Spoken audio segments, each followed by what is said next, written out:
সুপ্রিয় দর্শকবৃন্দ, আসসালামু আলাইকুম। প্রতিদিনের মতো আজকে এক আপুকে আমার চ্যানেলে হাজির করেছি। মিডিয়া কি কারণে আসলো সেটা আপনাকে শোনাবো। আসসালামু আলাইকুম আপু, ওয়ালাইকুম সালাম। ভালো আছেন?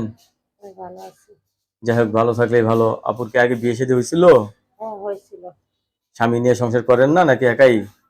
করছি কিছুদিন, মনে কর 2, 3, 4 বছর করার পরেই চলে আসি। চলে আসছেন? স্বামী ভালো ছিল না? না, আমার দিকে অনেকদিন তাকান। মারধর করে, জ্বালা যন্ত্রণা করে, একটা বাচ্চা আছে ছেলে।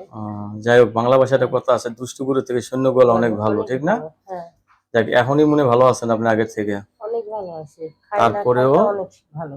তারপরেও নারীর জীবনে একটা পুরুষ লাগে। হ্যাঁ, লাগে। সব আর পুরুষ তো আর মানুষ খারাপ না, ভালো তো আছে। মানুষের নানান কথা কয়, ঠিক না? বলেই তো। মানে হাতের কাজ কিছু জানেন? হ্যাঁ, সেলাই মেশিনের কাজ জানি। সেলাই মেশিন আছে ঘরে? না, ওই যে একটা ভাঙাচুরি করে রয়েছে। ভাঙাচোরা পড়ে ঠিক কত কয় টাকা লাগবে? ঠিক করতে তাও তো 2, 3, 4 হাজার লাগতে পারে, এর বেশি ঠিক, না। যাক, আমরা চাই আপনি অতি তাড়াতাড়ি একজন জীবন সঙ্গী পান, যাতে আপনি বিয়ে করে আপনি মেশিনটা ঠিক করে সংসারটা চালাতে পারেন। হ্যাঁ,